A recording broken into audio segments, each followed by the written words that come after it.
Ahora sí, bueno. ¿Falta alguien? ¿Quién falta? De uno. Eh, Gracias, bienvenidos nuevamente por venir este día a la Nube Casa Cultural. Es un placer que estén acá para poder escuchar y debatir como opiniones con respecto a nuestros derechos o cómo estos están proyectados para este siguiente. Tranquilo. Para este siguiente periodo electoral. Entonces le doy la bienvenida a José Cañizares, que nos va a ayudar como moderador y quien presentará también los perfiles de las panelistas que están en esta noche. Hola, hola. ¿Ahí me escuchan? Sí, hola, ¿cómo están? Bienvenidos, bienvenidas y bienvenides a este espacio. Es mi primera experiencia en el escritorio. Siempre había querido venir porque me parece que lo más importante es abrir las discusiones. Muchas veces, como un joven periodista que soy, que ha tratado de entrar un poco al mundo del análisis político y de las coyunturas, me he topado con un montón de puertas cerradas, un montón de paredes más que puertas, de cuestionamientos que nos hacen, ¿no? Siempre en un mundo gobernado y donde se ha normalizado un montón que este espacio sea para hombres blancos heterosexuales mayores de 60 años, cuando eres casi nada de eso, es complicado encontrar un espacio de conversación. Y hoy vivimos un momento clave para el Ecuador, no solo porque estamos en unas elecciones express, extraordinarias, nunca antes vistas en la historia del país, porque la muerte cruzada nunca se había aplicado, sino también porque tal vez por primera vez también el electorado es mayoritariamente joven. El electorado, más del 54%, se conforma por centennials y millennials, personas de entre 16 y 40 años, un poquito menos. Y precisamente yo hacía el análisis de por qué, si es que el electorado joven es tal vez el más importante, es el que tal vez sin discusión alguna va a poner al siguiente presidente o presidenta de la República, ¿por qué tenemos tan poco espacio de representación en los medios de comunicación, por ejemplo? Yo personalmente ya estaba cansado, que después lo vimos en las elecciones seccionales donde pasó exactamente lo mismo, porque recordemos que es el mismo padrón electoral que vivimos en febrero de este año. Nos tuvimos que enfrentar en los medios de comunicación a paneles de 4 hombres blancos de los 40 años a explicarnos por qué los jóvenes votamos como votamos. Y de ahí nace un proyecto personal que se convierte en una comunidad de empecemos a preguntarnos a nosotros, a nosotros mismos, en todos los espacios que podamos. No podemos, nadie tiene por qué hablar por nosotros.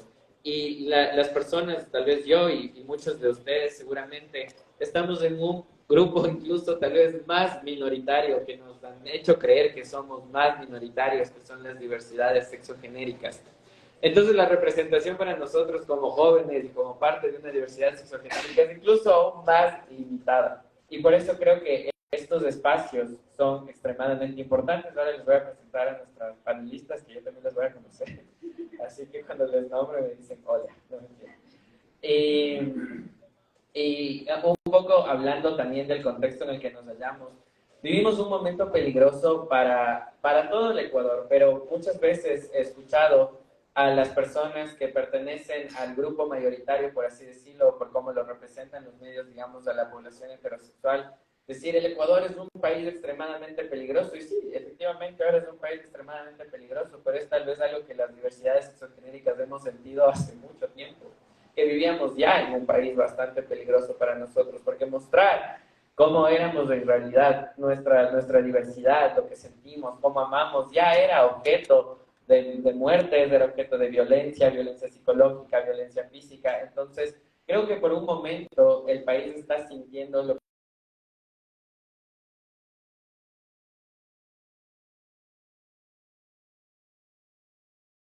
el espacio público. Entonces, en este contexto de violencia también corremos un peligro de que, ¿cuántos de ustedes han escuchado una conversación de género en estas elecciones?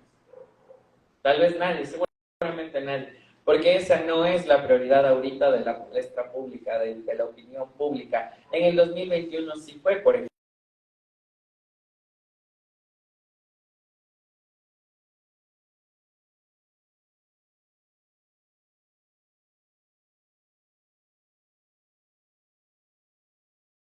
estar en el segmento que llamamos los otros, que es que ya ni siquiera sales en las encuestas, que ahora volvió a ese segmento, o de Irony.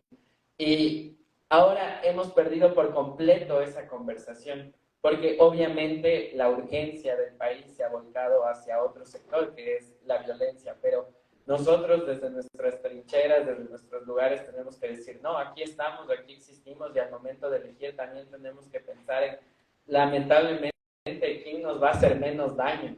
En estas elecciones no estamos pensando en quién está representando los derechos de las diversidades sexogenéricas, ni siquiera quién está representando los derechos de las mujeres, por ejemplo, porque recordemos que no todo voto de una mujer es un voto feminista, y eso es algo que también nos han demostrado estas elecciones por la representación que hemos tenido por los personajes que están ahorita liderando. Nadie está hablando de estas conversaciones, es algo que no nos podemos olvidar, porque es tan fácil. Los derechos de las llamadas minorías siempre son lo primero que se olvida, siempre son lo primero que se niega, y por eso nuestras voces son muy, muy importantes en este momento. Sin más que hablar, que todos están como José, ya por favor.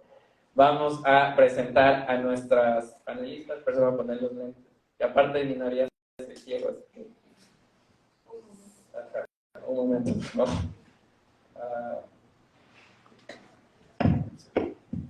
José, una pregunta. ¿Quisieras que retransmitamos como en vivo también desde tu cuenta el live?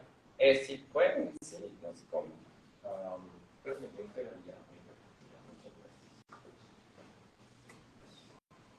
Pero los chats nomás te encuentras. No, estoy. Ya. Les voy presentando. ¿Me escuchan? Sí, ahí sí me escuchan, yo también me escuché. Les voy presentando a nuestras panelistas. Tenemos con nosotros a Zeta. Zeta, mucho gusto, Zeta. Zeta, militante feminista popular, tortillera afroindígena, parte de las Cholas Valientes y de la Cruz Géneros Diversos, artista, investigadora, performer, estudiante de percusión y ritmos afroecuatorianos, productora y locutora del programa de radio Mujeres al Aire, escritora popular, directora de cine experimental independiente. Un aplauso para Zeta.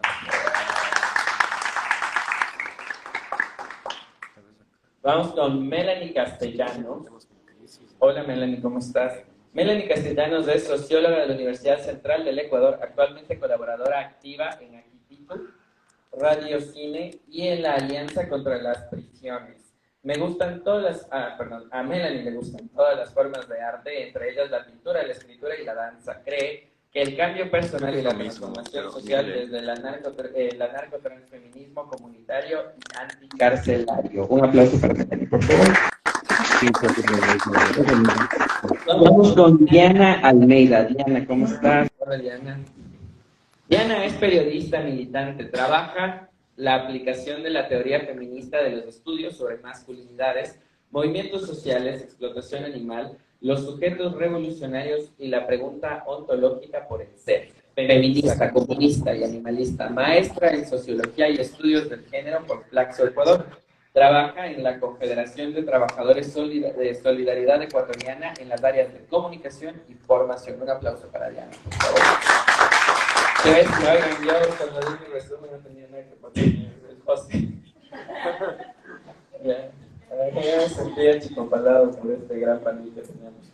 La siguiente es Gabriela Moncayo Ceballos. Hola Gabriela, ¿cómo estás? Profesional con más de 10 años de experiencia en temas de desarrollo social, educación y derechos humanos, con expertise en diseño, ejecución y evaluación de proyectos desde un enfoque de género, inclusión y derechos humanos, con interés en enseñanza, docencia desde las metodologías innovadoras. Ha trabajado en acciones de relacionamiento comunitario, fortalecimiento de organizaciones sociales, participación juvenil y trabajo de base, así como de incidencia en espacios políticos y de construcción de política pública.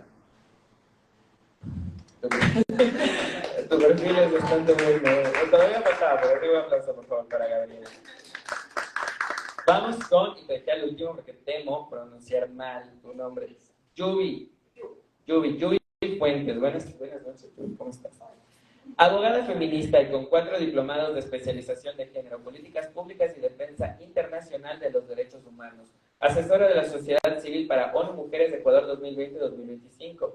Activista nacional de juventud y género de las Naciones Unidas. fundadora y directora ejecutiva de la Fundación Ciudadanas del Mundo, delegada internacional y embajadora de más de 5 espacios de juventudes a nivel internacional. Un aplauso para Yubi, por favor. Entonces vamos empezando uno por uno, explicando más o menos cómo han visto ustedes estas elecciones en un contexto que fue marcado. Escuchaba a Pedro Donoso, un analista político súper bueno, que decía que la violencia fue un candidato más. Y creo que eso explica el contexto en el que estamos, pero también cómo ese fue tal vez el único enfoque de la campaña, y tal vez los demás enfoques, sobre todo los enfoques sociales, terminaron totalmente relegados. Entonces, quiero que me vayan contando ustedes de manera un poco breve para que la conversación sea fluida, ya que somos bastantes. ¿Cómo vieron ustedes y cuáles son los obstáculos que tal vez ven para las diversidades en estas elecciones? A ver, yo creo que hay que hablar del tiempo actual, pero también hay que hacer un poco de memoria. Creo que es como un ejercicio necesario y a mí me gusta pensar que es un espacio de militancia la memoria. Entonces creo que hay que hacer alusión a tiempos, como vos decías, en los que ya hemos vivido una extrema violencia. Y para nosotros, las diversidades, este tiempo, por ejemplo, se remite al febrescorderismo. Nosotros recordamos el febrescorderismo con sufrimiento y dolor, porque eso significó para nosotros, y sobre todo para las mujeres trabajadoras sexuales trans travestis que la vivieron, digamos. Y que, digamos, que hasta ahora no existen cifras de cuántas mujeres trans travestis, personas gays, a las que se les notara la feminidad, fueron desaparecidas. No existen cifras. La única cifra que existe, así como por debajito, es que cada fin de semana se detenían 30 o 40 personas trans, travestis, gays en las calles, ¿no? Y bueno, lo que también tenemos un poco es que las copas Peccinelli nos cuentan que la mitad de ellas ya no están. En el tiempo del febrescorderismo, la mitad de ellas fueron asesinadas por la policía. Entonces, un poco, yo digo haciendo memoria porque siento que es necesario mirar por qué hay un ascenso regional de la extrema derecha en nuestros países. Eso me parece súper importante, y también me parece súper importante nombrar que a nivel regional, el Ecuador, el febrescorderismo, es el primer ensayo a nivel regional de la extrema violencia y el terrorismo estatal en democracia. Antes que Uribe. Uribe llega en el 2000, se posiciona, establece un régimen de terror, pero antes de Uribe, ya en el Ecuador tuvimos un ensayo en democracia de cómo se vive el estado de terror, ¿no? Entonces, un poco me remito a eso, y ya después, recién como en el 97, ¿no es cierto?, que es cuando el boom de organización, si lo quieren, de las diversidades, de los gays en específico, de las personas trans y travestis, para ese momento, y que las mujeres lesbianas un poco estábamos así apoyando siempre, pero siempre invisibilizadas, porque también en el juego este de los poderes y del fascismo, siempre hay alguien que está por debajo de uno. Eso es así. Entonces, en el 97, en los 90, Abdalá Bucaram lo que hace en su gobierno es que a todas las personas detenidas de un fin de semana, gays, trans, travestis, los lleva a una plaza pública y les obliga a pasar una situación de vergüenza. Después de eso se despenalizó la homosexualidad. Digamos, esos hechos, esos hitos deberían estar presentes en nuestra memoria por lo que significa el febrescorderismo y por lo que significa el populismo para nosotros. Entonces, un poco eso como para mirar. Yo creo que lo que pasa y que dista de algo que ya hemos vivido en un contexto distinto al actual, es que sí estamos viviendo un régimen narcoterrorista. Y eso sí que no lo habíamos vivido, incluso digamos que Jan Topic llegara a ser presidente, que ojalá que no, y ojalá que tengamos memoria, ¿no? Ojalá que podamos hacer ese ejercicio de memoria, pero digamos que sabemos un poco lo que significa el febrescorderismo y la violencia que representa.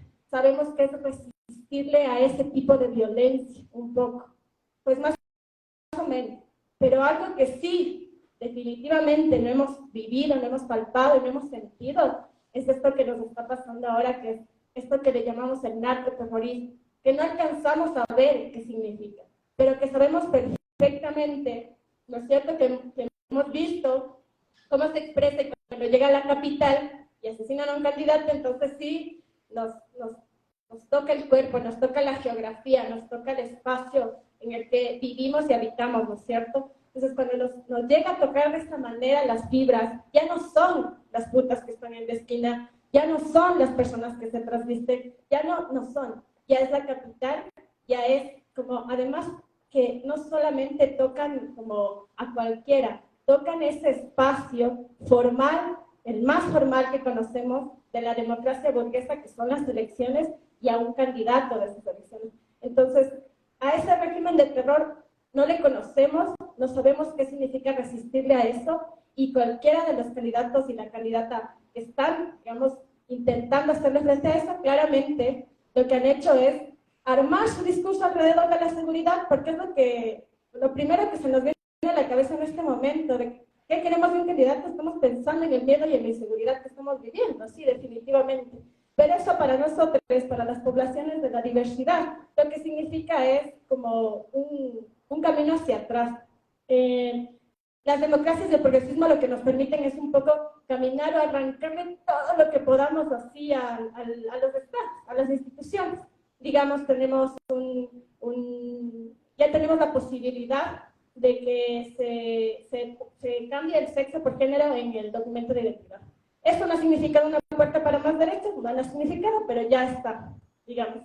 Y no es que nos vinieron y nos regalaron, nos lanzaron un balde de derechos y nosotros florecimos en esos derechos, no para nada. Eso nos ha costado, ¿no? Pero digamos que no ha significado más que eso. Y por otro lado ya tenemos además una ley de matrimonio igualitario. Es decir, como esos avances en derechos además han sucedido en los gobiernos más conservadores, ¿no? Hay que ver qué pasa como entre estos avances de derechos y las organizaciones y los avances de la población en general. Y además de eso, digamos, hay que pensar, como dicen las abuelitas, que la soga se rompe por lo más delgadito. Y ahí estamos nosotros, definitivamente. Ahí estamos como las poblaciones que además de ser de la diversidad, somos poblaciones racializadas, por ejemplo, las compas que viven con VIH, digamos, esas poblaciones estamos en lo más delgadito de la zona y por ahí se va a empezar a romper, lo que significa un régimen de miedo, digamos, de inseguridad que es el que estamos viviendo, de extrema violencia, para nosotros es un recorte y un retroceso de derechos. Y eso está pasando, va a pasar, y como dices, ya pasó. En el debate nosotros podemos ver que si bien en los planes de trabajo, en uno que otro plan de trabajo aparecen las poblaciones LGBTIQ+, de ninguna manera niega el debate, ni entre los temas de importancia están presentes. Porque no importa, porque no importamos. Porque cuando la vida está en juego, ¿no es cierto?, entre comillas, que para nosotros ha sido así, para las mujeres ha sido así como durante mucho tiempo, ¿no es cierto?, que llevamos diciendo así como esto es una pandemia y no pasa nada, pero cuando pasa esta situación social de miedo, lo que pasa es que la soga se termina rompiendo por lo más delgado y ahí sí nos toca agarrar. Muchas gracias. Y vamos a continuar con el otro micro para yo poder interrumpir. Y yo me quedaba mucho con lo que tú explicas de este sentimiento de la otredad, de que cuando le pasa al otro y no te toca, no lo ves. Entonces, la violencia que estamos viviendo ahora ya desde la capital es violencia que se vivía en sectores rurales desde hace mucho tiempo. Pero recién a nosotros nos está tocando y por lo tanto entramos a este estado de shock. Y también algo que te quería preguntar, Melanie, desde tu ámbito de profesión. Hoy conversaba con el candidato Yacu Pérez y le decía cómo es que él nace, por ejemplo, desde la lucha social, por así decirlo. Y la policía, para las personas que hemos estado en la lucha social, representa más bien opresión, no liberación, como nos quieren hacer creer ahora de que una mayor presencia policial va a representar la liberación de un pueblo. Y creo que nosotros como universidades sexogenéricas también, solo el hecho de la imagen de la policía, te sientes como que, espérate, yo en el estado que ustedes están armando, seguramente yo no entro. ¿Cómo ves tú cómo se ha configurado este panorama electoral alrededor de las fuerzas del orden también, ¿no? Porque hay mucha presencia de más poder de la policía, más poder de las fuerzas armadas. Bueno, considero que hay un concepto, ¿no?, que se llama populismo penal. El populismo penal digamos, se empieza a teorizar y también se empieza a observar con una mayor, digamos, atención a partir de un nuevo régimen penitenciario en el 2014 a través de Rafael Correa. Entonces, ¿qué significa el populismo penal? El populismo penal significa que a mayor miedo y a mayor inseguridad se considera que la securitización va a ser el único artefacto que va a desmantelar la inseguridad. Cuando la construcción de más cárceles, cuando el poner más cámaras, cuando el militarizar las calles, militarizar los territorios, lo que generan es hacer una más o menos geografía de la opresión. Con esto quiero referirme, digamos, al informe de la CDH, que en Guayaquil, antes de que Villavicencio sea asesinado aquí en Quito, ya se militarizaban territorios en Guayaquil. Territorios como la zona 18, por ejemplo, que buscaba, digamos, a través de una mirada racista, desmantelar, digamos, lo que se podría decir como no sé, como organizaciones delictivas. Pero que en realidad lo que estaba haciendo es esta geografía racista y de opresión a través de la policía, es encarcelar a la población empobrecida. Entonces, ya tenemos una población empobrecida en cárceles, ahora veamos a la población marica. Entonces, con ello quiero referirme al trabajo de Odalis Cayambe y al trabajo de la Fundación Vivir Libre, que ellas mencionan, ¿no? Que ya son personas trans, trabajadoras sexuales que han estado en las cárceles y que a través de este mismo populismo penal de Rafael Correa a través del 2014 lo que han hecho es más que nada joderles más la vida dentro de las cárceles. ¿Por qué? Porque Odalis Cayambe cuenta que dentro de las cárceles ya podían ejercer trabajo sexual, peluquería, trabajo doméstico como lavar ropa, por ejemplo. Y ya tenían una forma de vivir, ¿no? Porque cuando tú estás dentro de la cárcel, son tus familiares los que te mantienen, digamos, económicamente hablando. Pero si eres una persona trans, mucha de la población trans no tiene familiares que le apoyen. La familia son personas trans, ¿no? Como una nueva categoría de familia, no la familia nuclear. Entonces, a través del populismo penal de Rafael Correa, hay un nuevo sistema económico dentro de las cárceles que es el economato. Y no solamente el economato, sino también el sistema de extorsiones de los pabellones. Entonces, ¿qué tienen que hacer las mujeres trans para poder sobrevivir dentro de las cárceles, ¿no? Entonces, claro, Odalis ha hecho una fundación, ¿no? Para intentar como desmantelar, digamos, estos sistemas de opresión policiales, que no solamente es la policía como institución, sino que también hay que hablar del sistema penal en gran escala, porque al final las Fuerzas Armadas, la militarización, como poner la presencia de policías, etcétera, es parte del sistema penal, ¿no? Entonces, es importante que para la población médica hay que observar que sí hay una mirada de señalar, de clandestinizar, por ejemplo, el trabajo sexual, de penalizar a las personas que tienen una estética marica, pero también que hay una población empobrecida y marica que está dentro de las cárceles viviéndosela de algún modo. Eso es todo.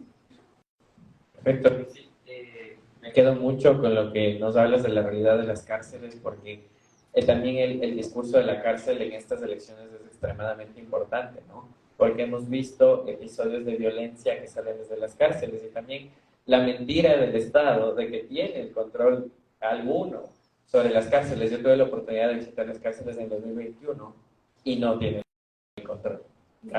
Estuvimos en una masacre, en la primera masacre de febrero del 2021, y no había candados en las celdas, por ejemplo, porque simplemente el Estado no podía empezar la compra de candados porque se había caído el proceso. Así funciona nuestro Estado. El control era, y no nos ponemos a pensar en ese sentido de también las poblaciones dentro de las cárceles, y la gente no tiene la conciencia de que la gente que está en la cárcel, la idea es que algún día salga, y que salga de alguna manera en un proceso de rehabilitación que en este país es totalmente inexistente. Pero quería preguntarte a ti, Yubi, desde tu lado, desde el lado del género y de la mujer, también se ha dejado esta discusión de lado porque por el contexto, como decimos, de violencia, pero A mí me da mucho miedo el sentido en que se alimenta mucho este debate que ya existía, por ejemplo, cuando hablamos de femicidios, que decían a los hombres también nos matan. Y tal vez el panorama que estamos viviendo ahora alimenta ese argumento, porque ya no hablamos de femicidios casi en el Ecuador. Tal vez el último femicidio del que hablamos fue el de María Belén Bernal, y no fue para nada el último femicidio que sucedió en este país. Entonces, ¿cómo ves tú el hecho de que este contexto de violencia opaca otras luchas que también, otros problemas que también se están dando, pero de los que ya no se habla porque ya no es noticia? Creo que es súper importante. Creo que es súper importante partir del hecho de que el contexto de violencia, voy a traer justo lo que habían dicho acertadamente mis compañeras. El contexto de violencia es algo que como mujeres y como personas de la diversidad sexogenérica y con una orientación sexual diversa también, hemos enfrentado siempre. Entonces, este contexto de violencia no es nuevo. Se ha trasladado, se ha polarizado a espacios diferentes. Por ejemplo, ahora te da miedo salir a la calle y que te acosen, y que mientras te acosan te violen, y que mientras te acosan te violan, te roban y te matan. Entonces, es un contexto que se ha expandido, pero las mujeres, los cuerpos feminizados en general, no han vivido otro contexto que no sea el de la violencia constantemente. Y frente a eso, estas propuestas populistas de las campañas de 2021, por ejemplo, de las elecciones seccionales también, en donde supuestamente éramos un tema prioritario. Pero la verdad es que también ha cambiado a quienes les toca ya este contexto de violencia. Entonces, por ejemplo, a la mujer joven, blanca, privilegiada, que estudia en una universidad privada y que frecuenta espacios que tradicionalmente habían sido de un ingreso económico muy alto, también le toca ahora. También le duele, ya no puede salir, ya no puede moverse. Entonces, ese límite a tu libertad empieza a generar el debate, pero muy poco se habla de si es porque eres mujer o cómo te afecta a ti al ser mujer. Entonces militarizas el Estado y ¿qué pasa con las mujeres? Le dices que no al Yasuni TT y ¿qué pasa con las mujeres? Se reducen los puestos de trabajo y ¿qué pasa con las mujeres? Engrosas la policía y ¿qué pasa con las mujeres que están en la policía?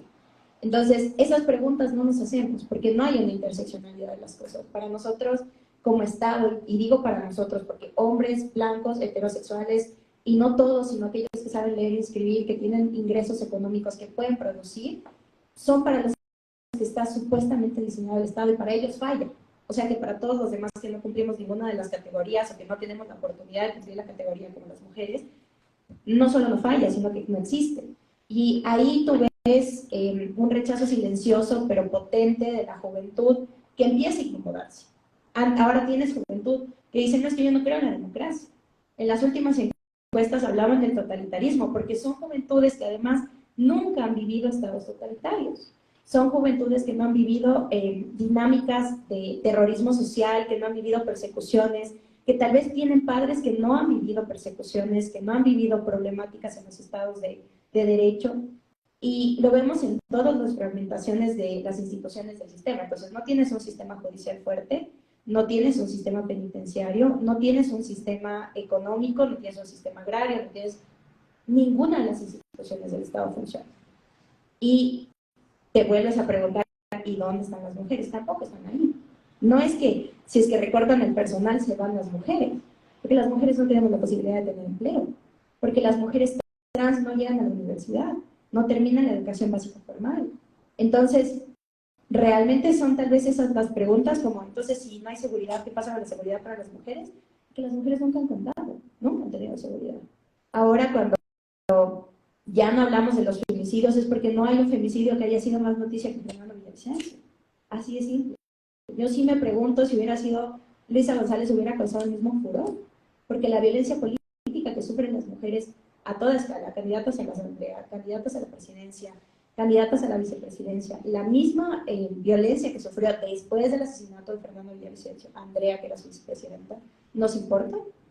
No realmente, porque sigue sin importarnos esas dinámicas de la violencia. A nosotros lo que nos importa es que alguien te permita portar armas, aunque la mayoría de los femicidios se produzcan por armas de fuego en su entorno familiar. No nos importa. Nos importa que puedas salir a la calle y moverte libremente, aunque hace un año en la salida de Carcelén a una chica que iba en taxi, o sea, más encima era una persona privilegiada con capacidad adquisitiva que iba en taxi en la Universidad Central, la violaron y la raptaron, aunque los niños, niñas y adolescentes lo siguen violando en su transporte escolar. Entonces, estas dinámicas también nos hacen cuestionarnos qué realmente estamos esperando para las mujeres y las personas de la diversidad sexogenérica en los estados, si es que cuentan o no cuentan y forman parte de las personas que esperamos que voten. Porque también este debate, por ejemplo, el poder emitir ese tipo de comentarios, el hablar de narcoestados o de lo que yo decía antes del terrorismo social, o poder hablar de la criminalización de la pobreza, que también es la criminalización del aborto, por ejemplo, no importa tanto si no sabes leer y escribir, porque esa es la realidad de nuestro país. Porque al final este populismo del que hablamos, ya sea penal, ya sea social, y en diferentes maneras en las que se reproduce el populismo, es en realidad esta gente que te toca la puerta y te convence con el discurso de no quiere que le roben, tome un arma, porque no tiene otra posibilidad, porque no tiene otro espacio para educarse, porque esa información no llega a las personas. Es lo que decían, yo escuchaba hace poco un analista político y decía, ¿quién escuchó el debate? ¿A quién le interesaba el debate? La mayoría de la gente que escuchó el debate ya tenía su decisión, y la otra mitad que esperaba decidirse en el debate se rió, hizo un meme y siguió con su vida, porque a nadie le importa. Y en Latinoamérica estamos experimentando ese fenómeno como juventudes de que nos dejan de importar, porque sabemos que las cosas no van a cambiar. Estos candidatos tienen un año y medio. ¿Pueden hacer una política de Estado en un año y medio cuando el Estado ha venido fallando y en crisis, y los femicidios, por ejemplo, han ido aumentando desde 2020, desde 2019 todo ha ido en ascenso? Tal vez no. Justo mientras hablabas yo pensaba en la propia presidenta del Consejo Nacional Electoral, que de manera arbitraria decidió, bueno, a través de su mayoría del CNE, decidió no aplicar la paridad de género para este binomio. Estuvo a punto de pasar, y no era precisamente por los colectivos de mujeres que presentaron una demanda para que se pueda dar la paridad de género. Y Diana también en su explicación decía, es que tenemos el riesgo de que haya candidaturas de mujeres improvisadas. Yo me preguntaba, ¿y los hombres que están al frente no son absolutamente improvisados? ¿Quién de ustedes conocía a Jan Topic hasta antes de este año? ¿Quién de ustedes conocía a Alfredo Borrero, nuestro vicepresidente?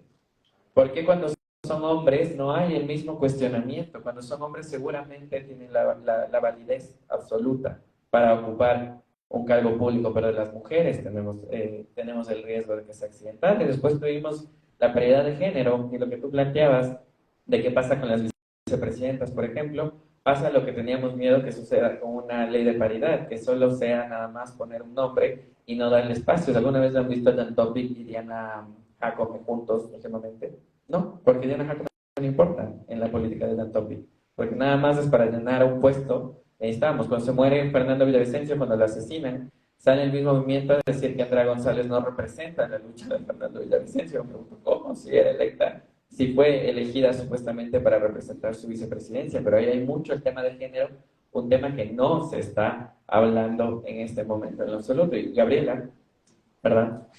Sí, valídame, por favor. Yo me preguntaba mientras hablaba, también cómo entendemos las diversidades, porque ahora hay algo que desde el otro lado, digamos desde el lado de la gente que entra en la casilla de normal, ¿no? Se nos ve a las diversidades como una masa, que todos tenemos exactamente las mismas necesidades. Y yo me preguntaba, mientras tú hablas, decías, tienes toda la razón, porque el Estado, ahora dicen Estado fallido, pero para una mujer trans no ha habido Estado nunca.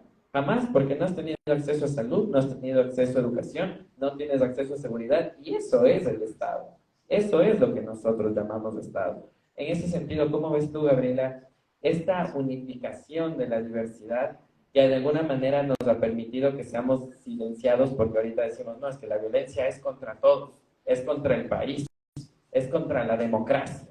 Pero las diversidades viven ya diferentes tipos de violencia, y también el pensar, por ejemplo, que ser un hombre gay, blanco, en el Ecuador de hoy, del 2020, o digamos de nuestra burbuja socioeconómica quiteña, ya no representa tanto un sector de violencia como hubiera sido en los 90 o como está representando ahorita para una mujer trans, por ejemplo. Y eso es algo que incluso de las mismas diversidades nos olvidamos. Decimos que yo soy relegado, pero no nos damos cuenta que no es ni siquiera el mismo piso, por así decirlo. ¿Tú crees que es posible hacer una política pública en este momento que acoja a todas las diversidades? O más o menos, ¿cuál es el camino en este contexto donde se nos ha unificado? ¿Me repite la pregunta? Y arranco con eso un poco, retomando ese... Primero que tomarme 20 segundos Bolívar en hijos, abandona su cuerpo. para agradecer el espacio. Creo que es importante y espacios como este siempre es necesario justamente para empezar a discutir, a debatir, porque aquí está la democracia, esto es la democracia, esto es la participación. Y debo confesarles que, y agradeciendo la invitación, me dijeron, chévere, y yo dije, gracias, mi hijo, chévere, qué bacán. Y me dijo, va a moderar cosas, un influencer, ya. Bueno, vamos ahí. Y me lo manda un correo y me presenta, ¿cómo fue eso? me presenta a todas estas lideresas, más que presentarme, me comentan que van a estar todas estas lideresas. Más me asusto porque son lideresas activistas, realmente. Y en eso, y quiero mencionar ese tema porque efectivamente, en ese sentido, mi presencia aquí no tiene las banderas de lucha de las activistas que están aquí y que llevan muchos años trabajando.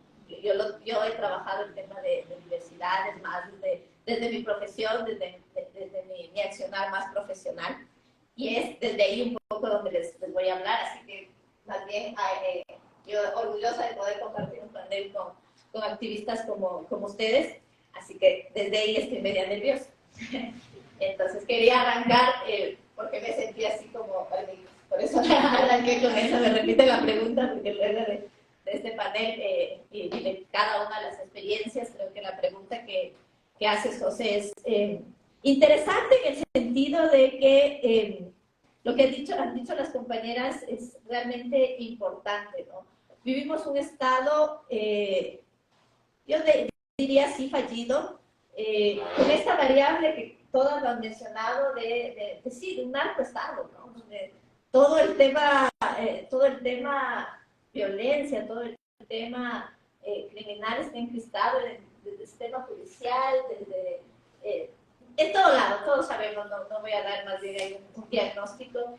Y en ese sentido creo que una de las cosas que no nos preguntamos o no hacemos visible, y creo que esa es una lucha no solo de las diversidades, sino de todos aquellos que trabajamos en promover derechos, es ¿por qué llegamos a donde estamos? ¿Sí? ¿Por qué estamos viviendo todo un estado de violencia? Y tiene mucho que ver con las brechas, todas las brechas sociales que vivimos, desde las diversidades, desde las mujeres, desde las juventudes. ¿Qué se dice aún de la niñez? Que no tiene voz aún.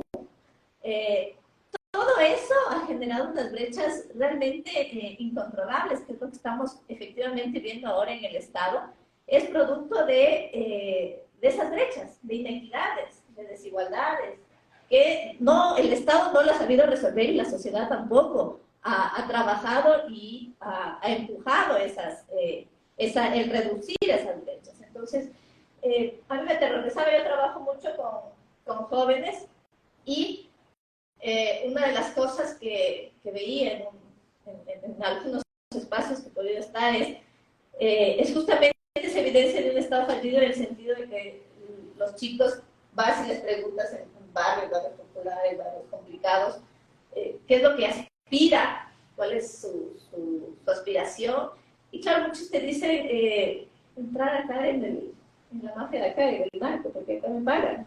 Porque acá, ¿qué posibilidades tengo? Y era un taller de educación, bla, bla, bla. ¿De qué educación te estaba hablando si no hay aquí? No hay educación. Yo para irme a estudiar tengo que moverme 2 horas.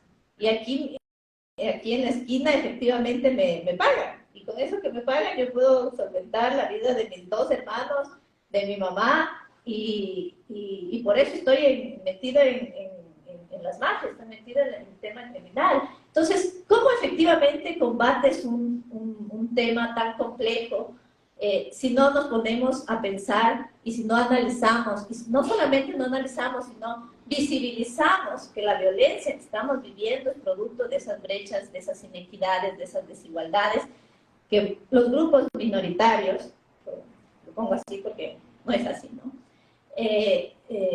Hemos vivido. Entonces, ahí me surge la pregunta de, ¿realmente este proceso electoral tiene una implicación? Sí, por supuesto, porque no es lo mismo que llegue Yaco al poder que llegue Toc, por supuesto. Pero más allá de eso, que lleguen los dos, como decía yo bien, en 1 año y medio, ¿qué efectivamente van a poder hacer?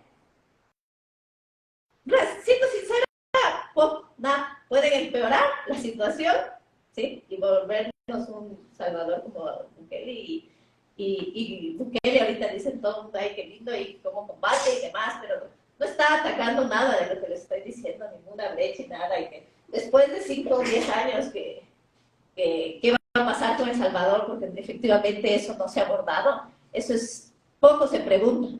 Vienes y como dicen, bala por aquí, bala por acá, y capaz solucionas un brazo que está totalmente herido de ponerle un curita. Pero ¿qué pasa con lo que está ahí adentro? Es algo que debemos preguntarnos desde todas estas minorías. Y en eso capaz voy a decir algo que quizás puede generar controversia, en el sentido de que lo que debemos verdaderamente conversar, y un reto que tenemos en ese sentido, es cómo articulamos fuerzas. ¿Sí? Yo creo que el Estado es, no solamente en general el Estado, el sistema como tal es un sistema fallido ya, y creo que está mucho en nosotros, en cómo articulamos fuerzas y juntamos voluntades sin que desaparezcan las luchas propias, ¿sí? Cómo generamos temas y preocupaciones comunes, que nos articulen en ese común, como digo, sin desmerecer o sin dejar de lado las luchas particulares que son importantes y que son claves y que debemos seguirlas empujando, pero que en el estado en el que estamos, en la situación en la que estamos, se vuelve fundamental cómo articulamos las diversidades con las mujeres, con los jóvenes, con los niños, con el ambiente, cómo dejamos de ver y cómo más bien articulamos una visión integral, ya no esperando de que venga El Salvador, porque ese ha sido el error o la muerte del Ecuador, por no decirlo, de la región, en que esperamos que llegue Un Salvador y que cambie esta situación, y que en 1 año o en 4 años la situación cambie, y si nosotros efectivamente no generamos luchas comunes, articulaciones comunes, y en ese sentido, por ejemplo, las diversidades, yo no sé, y no te podría responder del todo la pregunta, José, en cómo son vistas, sino yo creo que es el momento en que efectivamente cómo generamos unos lazos comunes, cómo generamos algo que nos junte, ¿sí? Como digo, sin perder esas luchas específicas que han sido importantes, en ese sentido de cómo no dejamos que los derechos que se han ganado con lucha en los años, porque los derechos lastimosamente no han sido, como decía mi colega, algo que nos han dicho que chévere, sino que se lo ha hecho en las calles con lucha y con fuertes, con sangre. Cómo efectivamente no damos un paso atrás, no retrocedemos en esos derechos. Esa debería ser la consigna, no solamente de las diversidades, sino de varios grupos, que efectivamente nos pongamos, como se dice, el país al hombro, y que no esperemos realmente en una clase política, sino de que empecemos a generar procesos de tejido social articulados a una causa específica, como digo, sin perder esas causas concretas que se tienen. Entonces, creo que en ese sentido, creo que es un trabajo de mucho, por ponerle un adjetivo, de mucha sensibilización y de mucha humildad, en el sentido de hagámoslo en conjunto, ¿sí? Porque muchas veces se ha visto a las diversidades mucho de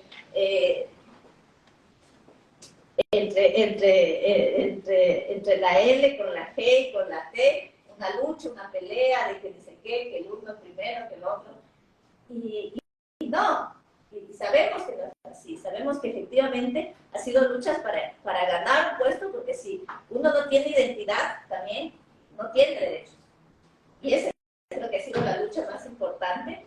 Y como para ir cerrando, yo únicamente mencionaría eso, la importancia de visibilizar que la violencia que vivimos es producto de unas inequidades poco atendidas por el Estado, no visibilizadas por la sociedad y obviamente guiadas sobre todo por todo un sistema que conocemos, autoritario, patriarcal, binario y demás, pero que es momento justamente de reflexionar y de hacer un llamado efectivo a visibilizar eso y visibilizarlo desde un tejido social, que para mí es la única alternativa de que efectivamente podamos ir luchando, exigiendo y no permitiendo que los derechos que se han ganado se puedan retroceder, porque independientemente de que sea ya un tópico o otro, lo que fuera, es un panorama complejo. Y en ese panorama complejo creo que las luchas de las distintas minorías debe ser ese articulador social que nos permita efectivamente exigir en medio de este panorama tan complejo. Sí, y muchas gracias.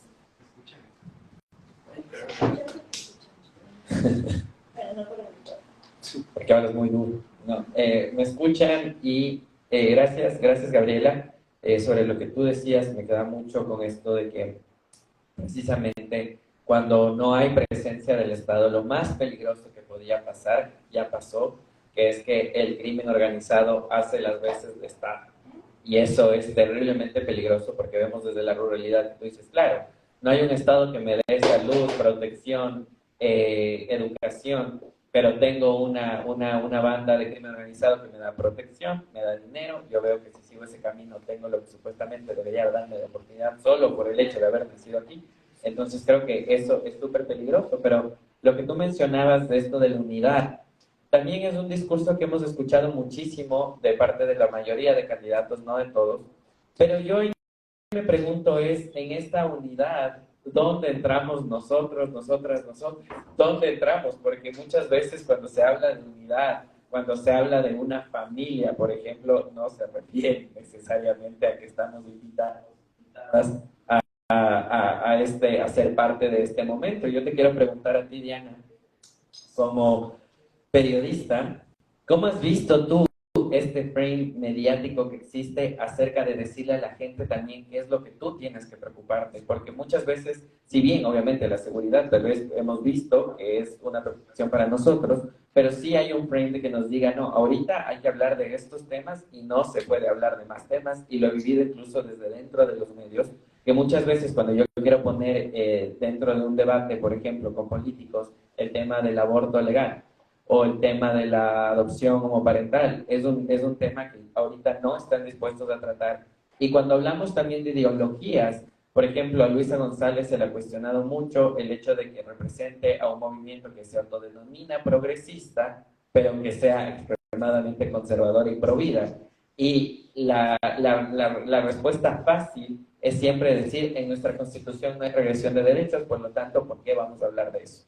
Pero a mí me da mucho miedo, porque el Ecuador nunca ha sido el país donde digas de la Constitución, que es lo que nos rige. Muchas veces nos la hemos pasado por donde hemos querido. Así que yo sí veo eso con mucho miedo. Pero te quiero preguntar a ti, ¿cómo funciona este frame? ¿O crees tú que hay un frame o no hay un frame y son las necesidades de la gente, o los medios nos están diciendo qué es lo que te debe preocupar y qué no es lo que te debe preocupar? Porque, por ejemplo, en los medios tradicionales sí vemos un frame que nos diga la plata ahorita es súper importante, no votes a favor del Yasuní y la minería porque no tenemos dinero, por ejemplo. ¿Tú ves este frame del que me refiero? Hola, compa. ¿Me escuchan? ¿Me escuchan? Sí. Ya. Te voy a responder, pero primero me voy a dar una vuelta, porque creo que el lugar de enunciación es súper importante, y como periodista y comunista creo que tenemos una visión distinta de lo que es el Estado. Entonces, desde el marxismo decimos que el Estado es la institución de dominación de clase, ¿sí? Es la institución de la burguesía para dominar a las clases, al resto de la clase, digamos que es la clase trabajadora. Entonces se domina por dos mecanismos. Uno es la fuerza y la otra es la generación de un consenso, que va más o menos por donde estás hablando tú. Entonces, en este sentido, el Estado no es accidentalmente eugenésico, es obligatoriamente eugenésico. Y esto implica un blanqueamiento por la fuerza y por la cohesión de los pueblos y nacionalidades, de la población afro, de las mujeres y por supuesto de los maricas, de las trans y demás. ¿Sí? Entonces no es un accidente, no es algo que está fallando, es algo que se está haciendo bien en Madrid. ¿Sí? Entonces, nuestra perspectiva histórica ahorita es que el narcoestado es la solución perfecta para ejecutar las leyes del libre mercado, ¿sí? a su máxima expresión. Entonces, estamos pasando de un momento de neoliberalismo, digamos, a un estado policial, que ya comentaban las compas, con la militarización, con el estado securitista y demás, que lleva a una sensación que no es que no sea cierta, que hay muchísima inseguridad y que hay un narcoestado, pero no es un accidente, ¿sí? O sea, es un proyecto político que te permite ejecutar las leyes del libre mercado y maximizar la acumulación capitalista. Entonces, en ese sentido, lo que está sucediendo es que se genera un estado de excepción permanente. Entonces, vamos varios estados de excepción uno tras otro que obviamente no van a solucionar nada, pero que le permiten al Estado ejecutar por la fuerza, ¿no es cierto?, esta eugenesia. Y el narcoestado lo que tiene como característica es que comparte con el crimen organizado, que es otra expresión de la burguesía, si no es que son otra cosa, son lo mismo. Si ¿quién mató a Villavicencio? La mafia, que les gustaba, ¿no es cierto? Entonces es como esta situación en la que necesariamente, y ahí voy a hacer conexión con lo que tú estabas diciendo, nuestra perspectiva tiene que ser una perspectiva de clase. ¿Cuál es esa cosa que nos une? Que somos clase trabajadora. Sí, puede ser que estemos en distintas etapas, distintos momentos de nuestra posición dentro de la clase trabajadora, unos estamos más empobrecidos que otras, ¿sí? Pero de todas formas no vivimos del trabajo ajeno. Para poder vivir tenemos que trabajar, por lo tanto somos clase trabajadora. Entonces ese es el un lado, ¿no? O sea, el Estado está controlando por la violencia, por la ejecución de la extrema violencia, pero por otro lado también se está generando un consenso. Entonces esto lo habla Chomsky, ¿sí? Entonces generas un problema, tú mismo como Estado generas un problema, ¿no es cierto?, que es el narcoestado, y tú mismo das la solución es la seguridad, ¿no es cierto?, la militarización, la imposición de, por ejemplo, el acuerdo 730 es gravísimo. O sea, significa que ya no necesitas tener un estado de excepción para poder militarizar los espacios. Militarizar no solo los espacios de la ciudad, digamos, sino los territorios. Lucha ahorita con los pueblos que están defendiendo su territorio en contra de mineras, no solo legales, sino también con paramilitarismo y demás, es gravísimo. Entonces, esa fabricación del consenso, lo que me está diciendo es que tienes que tener miedo. Y tienes que tener miedo del otro, de ese negro que te puede robar, de esa trans que es agresiva, ¿no? Porque además hay toda esta dinámica, toda esta cosa de las mujeres trans súper agresivas, y tengan cuidado, no vayan a decir cualquier cosa alrededor de ellas porque van a reaccionar mal, ¿sí? Entonces el otro se convierte en tu enemigo, tu potencial enemigo, tu potencial agresor, y nos particulariza. Si no es que esté mal, las reivindicaciones particulares son súper importantes, por supuesto, pero sí ha habido un ejercicio desde el mismo Estado con el discurso de derechos, sin decir que los derechos estén mal, pero digamos hay derechos porque hay una clase que está oprimiendo, una clase que está explotando. Entonces, más o menos hemos logrado mediar adquiriendo derechos por medio de luchas hipersangrientas, en donde hemos muerto miles, para un poco mediar y ganar espacios con el Estado, ¿no es cierto? Pero, sin embargo, no logramos llegar como clase trabajadora particularizada, digamos, porque yo que estoy en el movimiento sindical, claro, todo el tiempo estamos hablando de los problemas laborales, sí, pero no estamos hablando necesariamente de los problemas laborales que tienen los compas afro, o que tienen los compas maricas, o que tienen las compas mujeres, porque está particularizado.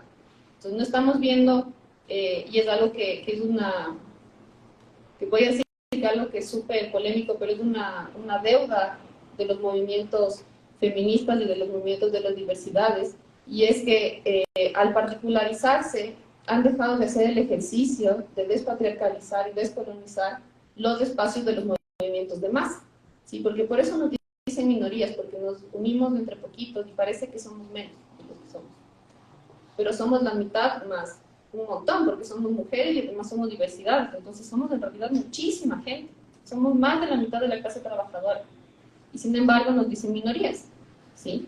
Y tendemos a alejarnos porque realmente el ejercicio de despatriarcalizar, por ejemplo, un sindicato es durísimo, ¿sí?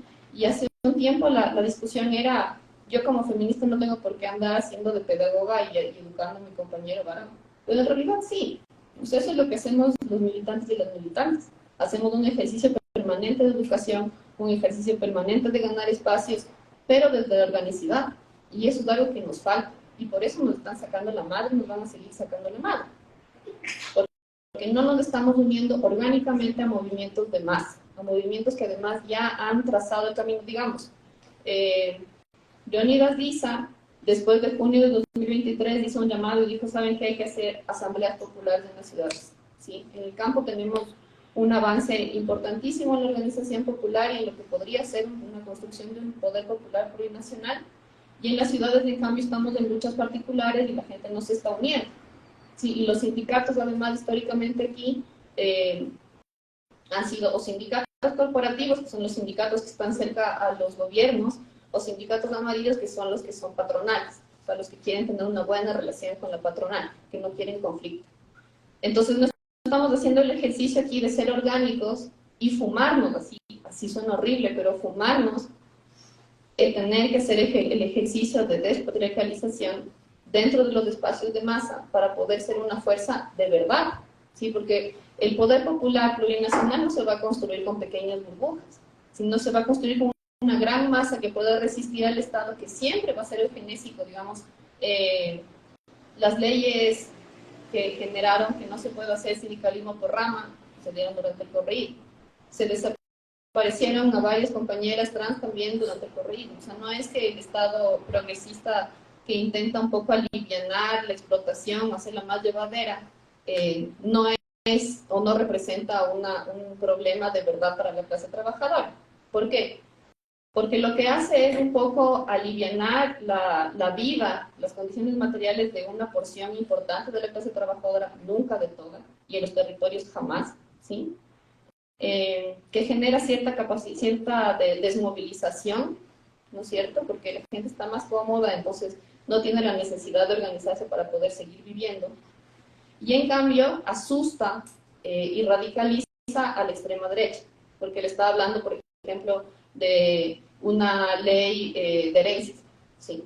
Que le radicalizó. O sea, ahí la derecha salió con sus banderas negras de la Shiris y de hecho ahí empieza a gestarse el germen del neofascismo, que es lo que vamos a vivir próximamente, que ya empezamos a vivir ahorita. Entonces es como nosotras desde el marxismo decimos, bueno, los progresismos lo que hacen es ser la antesala del fascismo, que ya pasó. O sea, en 1930, 1920 y algo, en Europa, la socialdemocracia empezó a ganar espacio a los comunistas y las comunistas radicales, y luego tenemos un Hitler, un Mussolini y un Franco, que no está lejos de pasar aquí tampoco. O sea, no es que está pasando de a poco lo que nos está pasando.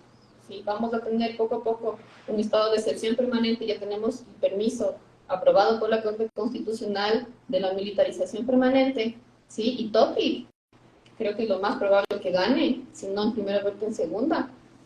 Es un tipo peligrosísimo, ¿sí? Es una persona... Que madera a todos, por favor, por lo que acaba de decir. Pero sin embargo, los marcos ya están dados. Sí, o sea, ya tenemos materialmente nuestro marco de acción desde el Estado, ya es el narcoestado. Entonces no es que si Ana Luisa González va a ser demasiado diferente, porque los marcos ya están dados. Entonces ahí como que la perspectiva es, sí, estamos de cara a una elección que va a ser aquí en 4 días, pero ¿qué vamos a hacer como poder popular? O sea, más allá de las elecciones, ¿qué vamos a hacer como clase? Y eso que nos une, es lo que tú decías, tenemos que encontrar, y está ahí, es la clase. Si tenemos que trabajar para vivir, entonces somos clase trabajadora. Sea que logras pagarte un arriendo en la González Suárez o que tienes que compartir piso en la Ferroviaria. Igual eres clase trabajadora, estamos en distintos momentos de esa, que la diferencia es en qué momento a tu familia o a tus ancestros lograron quitarles del campo. Si entonces a los que les quitaron más antes, entonces han logrado tener un trabajo en la ciudad como más tiempo y están mejor, y a los que recién les quitaron ahorita están un poco peor, ¿sí? Pero somos toda clase trabajadora. Y es importante que nos reconozcamos así, porque si no estamos jodidos. Y los medios de comunicación, que ahora yo les trato de decir corporaciones de comunicación, porque ya no solo responden al Estado, sino a la burguesía transnacional, ¿no es cierto? Ya son corporaciones, por supuesto que generan un marco de realidad que la gente sí cae, porque la gente sí tiene miedo, y porque tiene derecho a tener miedo. Lo que no tenemos derecho como clase trabajadora históricamente es a que ese miedo nos quite nuestra capacidad de acción.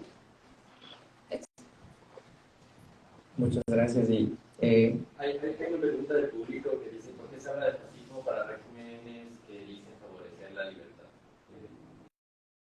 ¿Quieres contestar tú, Daniela? Que has mencionado el fascismo. Se habla de fascismo. Vean, el fascismo es como la reacción del capitalismo. No podría haber fascismo sin capitalismo, primero, ¿sí?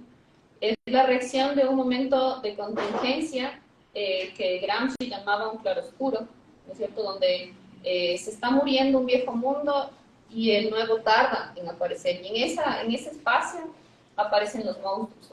Y la libertad es un concepto, primero, súper ambiguo. Si me preguntas a mí qué es la libertad, va a ser muy distinto a lo que te va a decir todo, por ejemplo. Entonces, ¿de qué están hablando de la libertad? ¿Qué libertad está hablando Tópico? ¿Qué libertad está hablando inclusive Luisa González? ¿O qué libertad está hablando Otto o Yacu? Están hablando de la libertad de comercio y la libertad de acumulación. Entonces, por supuesto que hay fascismo en la libertad de comercio y en la libertad de acumulación. Es la libertad más importante, es lo único sagrado que tiene el capitalismo. Entonces, ellos están hablando de esa libertad. ¿De qué libertad? La libertad de acumular, la libertad de competir. ¿A costa de qué? A costa de todo. Inclusive de la vida de las personas, ¿sí? Que siempre ha sido así, pero se agudiza en un momento neofascista, que ahí, si quieren, pueden revisar a un teórico marxista que se llama Ulanzas, que habla de cómo es la transición entre el Estado policial, el Estado permanente de excepción, al Estado fascista. ¿Alguna otra pregunta en línea? Sí, quería solo acabar con la explicación y vamos con preguntas del público para que puedan conversar con nuestras increíbles panelistas. Y me quedó muy claro lo que tú explicabas y son cuestiones que yo me preguntaba también. Yo hace mucho tiempo dejé de llamarme, por ejemplo, activista LGBT porque decía, yo no sé qué está pensando otra persona LGBT. Yo me he envuelto también en un mundo que es mayoritariamente heterosexual, en los medios, en el mundo influencer, entre comillas, no ves una diversidad, entonces ya como difícilmente puedo representar esto. Pero hay algo de lo que tú decías que me parece súper importante, que es, tristemente, difícilmente, en este sistema puedes hacer un cambio sin la masificación. Así funciona el sistema. Recordemos lo que pasó hace 2 meses, y fui parte de eso porque me gusta el rosado, en la premiere de Barbie. Una película que explica un feminismo o unos conceptos de género de los que hablamos desde los años 60, pero fue tal vez la primera oportunidad masificadora, masiva, donde la gente empezó a enfrentarse a estas cosas y de pronto fue un boom masivo en el que todo el mundo está hablando al respecto, o estuvo hablando al menos por una semana. Y yo me ponía a pensar y digo, la masificación es extremadamente importante para tener una voz en este momento.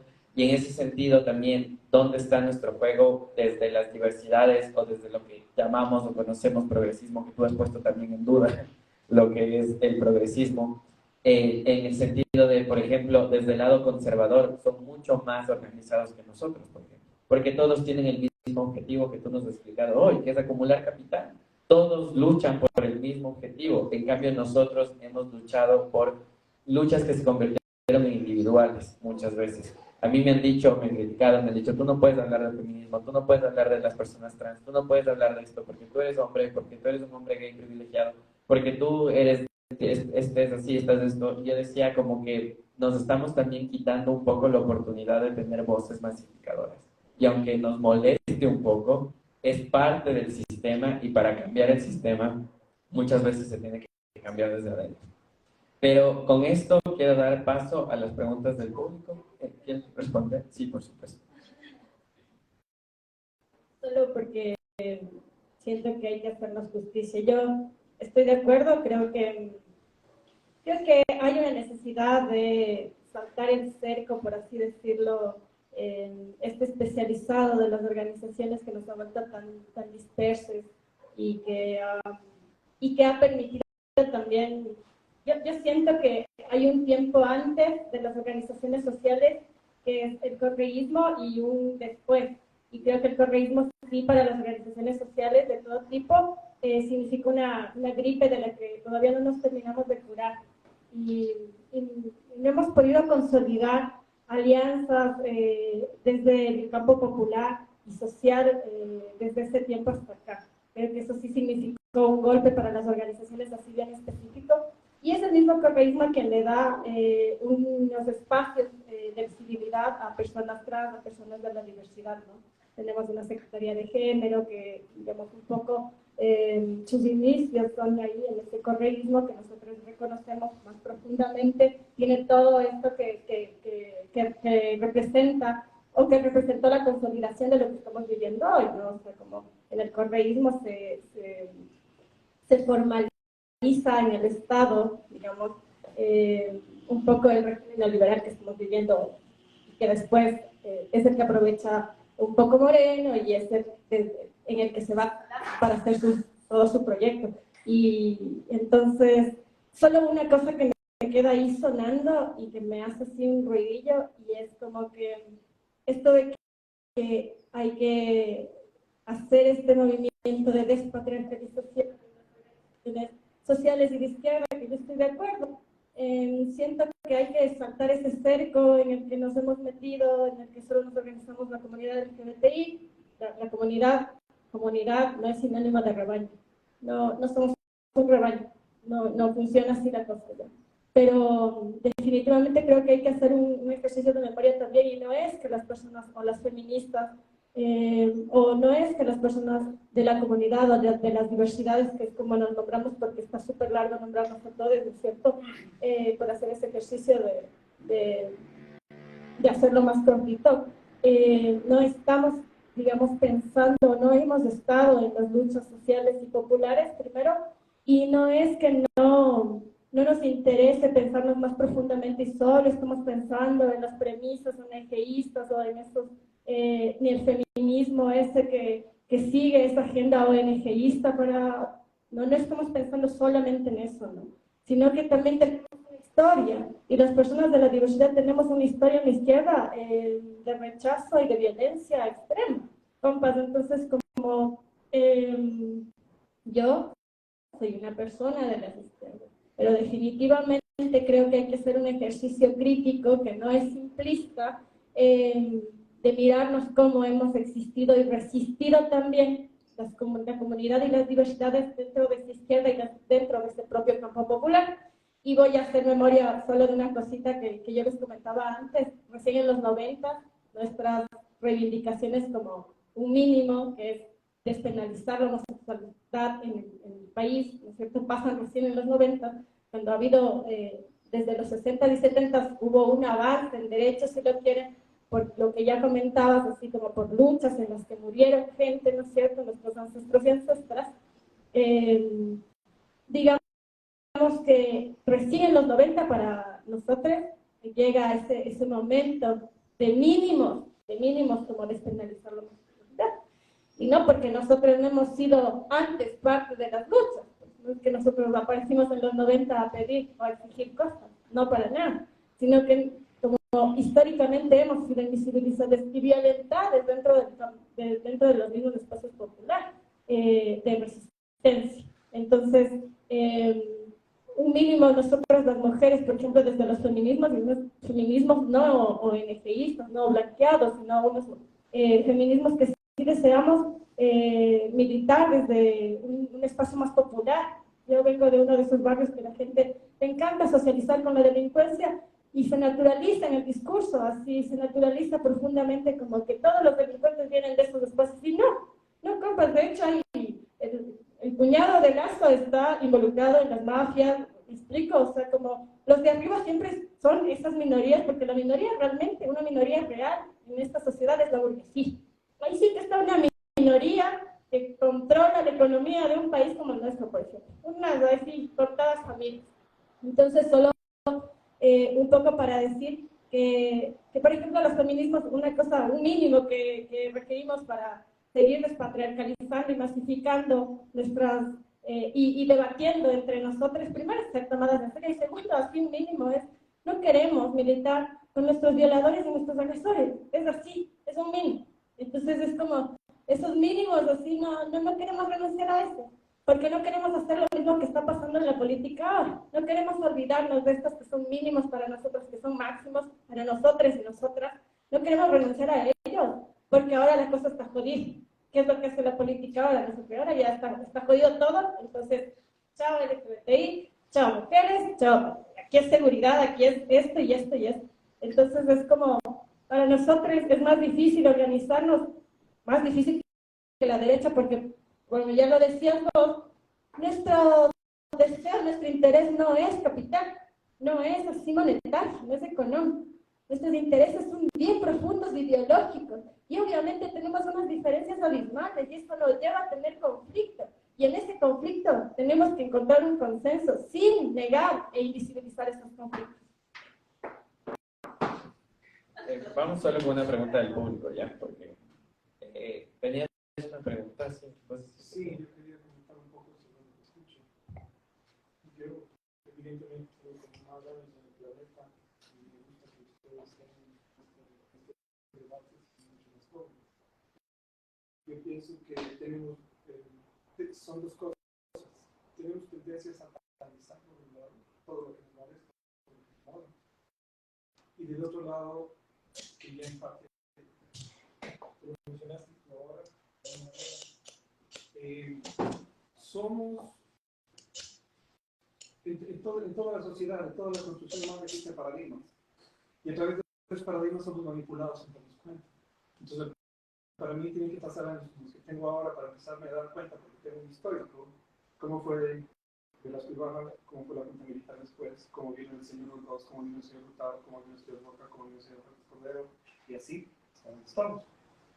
Entonces hay cosas que se esparcen y todo el mundo se las cree, y la juventud también.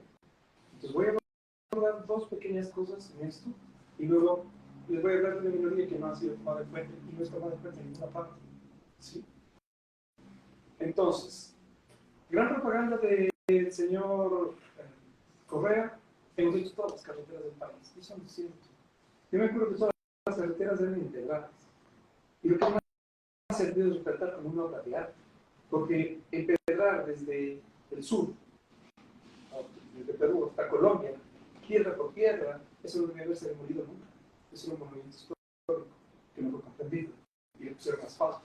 Le pusieron asfalto a los señores militares, y ellos sí hicieron las carreteras de todo el país. Y toda la juventud que ha estado bombardeada por 10 años de propaganda correísta no tiene la menor idea de lo que sí fue hacer carretera. Eso sí fue hacer carretera. Las de acá tenemos un sobreprecio, somos muy poquitas, y a 16 millones al kilómetro que no cuesta en ninguna parte del mundo la de coches. Pero eso pues se olvida. El señor, se dice que el señor Che Guevara, él mismo les mataba a los homosexuales. Yo soy de izquierda. Es la izquierda de la que ahora somos herederos. Es la izquierda por los que todos en los años 70 todo el mundo le echaba la guitarra y vieron los señores chilenos escapando de Pinochet. Aquí era un intelectual, un movimiento intelectual, ¿no? De reacción. ¿Sí? Y el capital, y el imperio. Y no se nos quedaba con ese discurso. Yo no estoy a favor de ninguno. Voy a ir hablando lo que veo, con los años que tengo. Y entonces era el boom contra el imperio, bla, bla. Y la izquierda de esos señores Castro, y el señor Castro tiene un feudo en el siglo XXI, donde decide quién sale y quién no entra. En el siglo XXI. Y nadie dice nada. Todo el mundo callado. ¿Por qué son callados? Porque la mayoría de presidentes o de dirigentes, en su otro yo, secretamente somos los tiranos. Porque si no protestarían. Y por más lírico que sea el movimiento del señor Castro, el hecho de tener en una isla y él decide quién sale y no sale, quién mata y quién no mata, ¿y quién protesta por eso? Nadie. Entonces hay que tener en cuenta que existen factores psicológicos de la mentalidad humana, que de corriente, cuando nos devolvemos de los paradigmas de moda, no los tomamos en cuenta. Y estoy poniendo ejemplos. Entonces el señor Che pasa de matar, sacar la pistola y matar a él mismo, a que ahora estos señores de la izquierda pro son completamente defensores del movimiento LGTBI y del feminismo. Pero hay muchísima conveniencia. Entonces yo respeto todo lo que ustedes dicen y lo que representan. Pero ojo, que esta izquierda se ha aprovechado de una manera sin nombre. Entonces, ¿saben? de todos ustedes que el señor Che Guevara sacaba la pistola y no mataba a los homosexuales? ¿Cuántos de ustedes son? Ok, y entonces ¿quién está hablando del Che aquí? Bueno, y el momento en que yo veo que hay un discurso que dice la derecha, y la derecha está asociada a la alienación, y la derecha no somete, y la derecha, espérense un ratito, el señor Che mataba al niño con la pistola, y después cambian de idea, ¿sí? Para ganar masas. Bueno, Entonces lo que tú dices,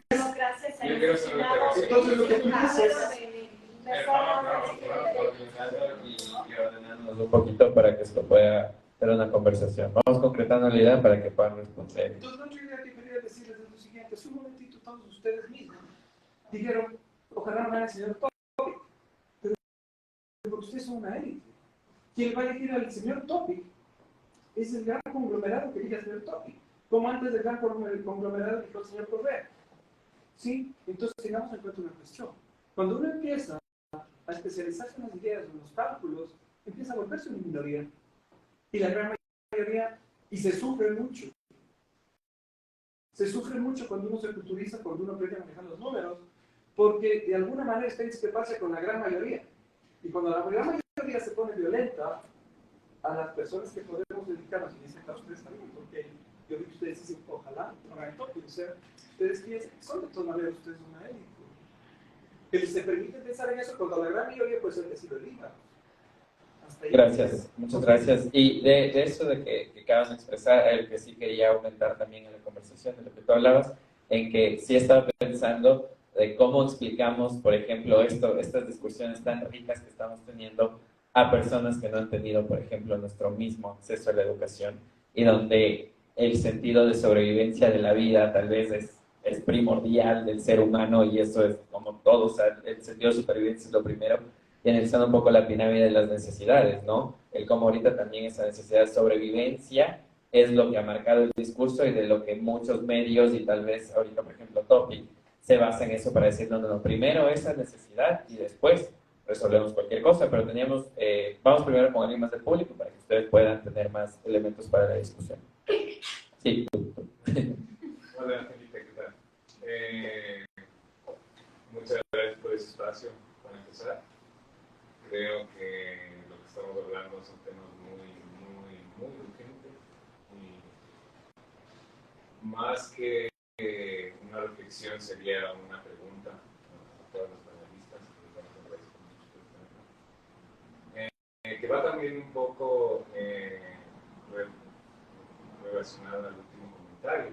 ¿Qué pasa si mañana gana todo? Yo soy comunista, no me considero binario, nadie, lo que sea. Toda la gente marita, toda la gente trans, va a empezar a desaparecer. Ya ha empezado, como estaban yendo a detalle también las panelistas, ¿no? Esto se va a extremar. ¿Qué vamos a hacer? Ahí no sirve de nada un Che Guevara, o decirle sí, bueno, sí, es que esos rojos de mierda que mataron a sus padres en Cuba, que sí pasó, ¿no? Que es una deuda muy grande que tenemos con la historia y con la humanidad. ¿Qué pasa cuando nos empiecen a perseguir? ¿Qué vamos a hacer con eso? Esa es una pregunta abierta a la que yo no tengo respuesta, y por eso es jodida y me come mierda. Pero sí me gustaría plantearles, ¿qué vamos a hacer? O sea, si estamos... Y estamos no hay que hablar ni de Cuba, ni de Che Guevara, ni de izquierda, ni de derecha. Si estamos separados, separadas, nos vamos a eliminar sin que quede rastro de nosotros. Y creo que también la discusión se estaba dirigiendo un poco a eso. Solo unidas, unidos, unides, somos algo. Yo no soy nada como persona, ¿cómo se llama? Privada, ¿no? Individual, que soy yo. Me desaparece, no pasa nada. Esa es una pregunta que me gustaría plantear, no solo a los panelistas, sino a todos los presentes. Muchas gracias. Y sí es algo que de lo que les decía, ¿no? Que sea quien sea, en un estado de emergencia, quienes somos principalmente los que vamos a luchar por no desaparecer son las diversidades, porque históricamente es el target muchas veces, porque aparte en este estado no existe diferencia entre estado e iglesia, ¿no? esa es otra discusión mucho más grande. Vi ayer que hicieron una misa por la paz, de la que participaron de derecha y de izquierda, entonces eso también entra en la discusión. Vamos en orden, ¿ya? Pero lo que les pido es que sean intervenciones lo más cortas posibles para que todos puedan participar y todos tengan un espacio también de conversación con el público. Ok. Bueno, yo al inicio como que dije, "Ah, tengo 5 minutos, no voy a hablar casi nada", pero resulta que pues ha servido como alargarse un poquito. Pero bueno. Sí, como súper, sí, que no sé qué, que esto es un acuerdo, no sé cómo. Bueno. Ya, entonces, primero quiero disentir, ¿ya? Disentir de manera general, no quiero como señalar que disiento, pero siento la necesidad de que se tiene una noción de que hay movimientos sociales individualizantes y que luchan particularmente, de manera particular y especializada. Que no es necesariamente así, o sea, se tiene esta noción de que los movimientos sociales a partir de los 80s ya no es de clase, sino son las feministas, los ecologistas, los antirracistas, y punto, y no se conectan entre sí. Y es una noción de un estudio de los movimientos sociales de los 80, que es de ese momento. Pero las personas que estamos dentro de esos movimientos sociales, de las izquierdas, ojo, que es plural, sabemos que no es necesariamente así. Hay un concepto, no quiero ponerme académica, pero hay un concepto en la sociología que se llama acción colectiva. Y esta acción colectiva se ve cuando, por ejemplo, las trabajadoras sexuales empiezan a llamarse a sí mismas transfeministas y además se sindicalizan, ¿no? Y además las ves interviniendo en cuestiones por el Yasuní. Eso se llama acción colectiva. Cuando la movilización social se vuelve heterogénea, pero al mismo tiempo se vuelve particular porque las biografías son particulares. Eso por un lado. Entonces, ¿qué pasa con la acción colectiva? Que genera un movimiento social heterogéneo, sí, de izquierdas en plural, porque obviamente sabemos que Che Guevara mató a gays, pero necesariamente sabemos que a pesar que el Che Guevara mató gays, no es nuestra herencia. No es nuestra herencia en nuestra geografía y en nuestras particularidades. Que sí determinará, por ejemplo, que en mi historia, mis abuelos que fueron de esa izquierda reaccionaria e intelectual, oiga, que se dice,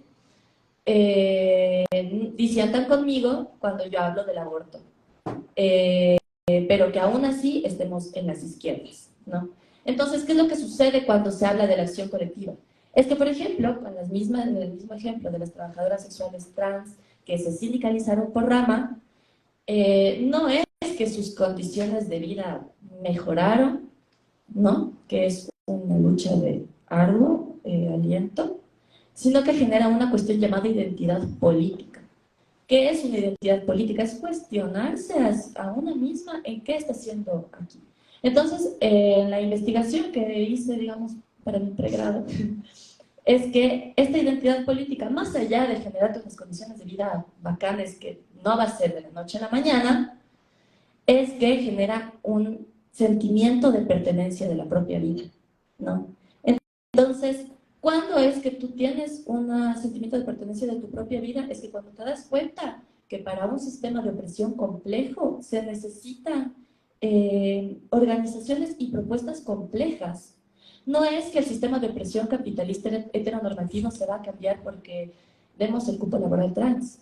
No solamente con eso, no solamente con hacerle ojitos al Estado, que es necesariamente eugenésico, que estoy de acuerdo, sino que hay que hacer un movimiento y una organización compleja a partir de varios niveles, a partir del nivel individual, micro, macro y global. Entonces, para mí es importante como disentir de hablar de los movimientos sociales como particulares e individualizantes y también a la izquierda como un movimiento monolítico que no cambia contextualmente, ni biográficamente, ni geográficamente. No somos los mismos. Y es necesario no ser los mismos, pero tenemos unos sistemas de opresión común y es complejo. Y ante eso hay que responder complejamente. Eso. Muchas gracias.